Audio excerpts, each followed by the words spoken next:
sadomasochistic drive, ultimately, I think. Yeah, and people can get trapped into this stuff at the social level and not really realize what's going on.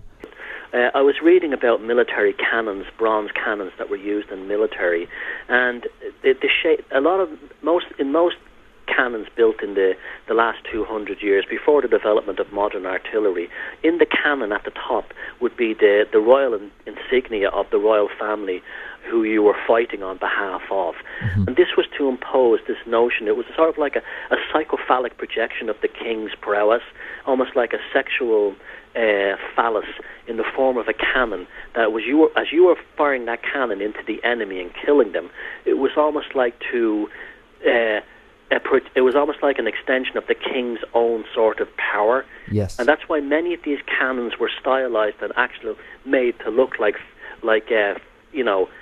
phalluses, even with the foreskin, on them and everything. These were not designed functions to strengthen the cannon or to, change the projectile qualities of the cannon. This was purely a sort of a phallic implement.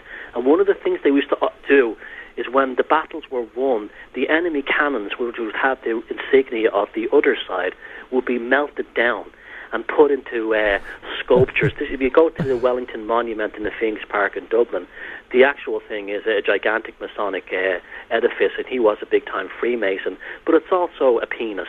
It's Wellington's penis, and around the outside there are bronze friezes that are made from captured cannons at Waterloo and various the battles in the Peninsular Wars and all the other campaigns that Wellington took in, French, Russian and Spanish cannons, and they're melted down and made into these friezes and put onto the side of the monument. It's almost like when the enemy has been defeated, the king's sexual prowess, of the enemy's sexual prowess, has then been taken away.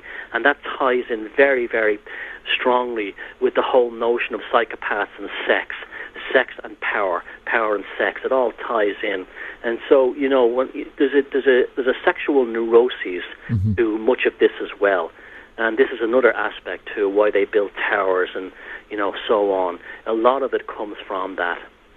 Okay, that's very illuminating.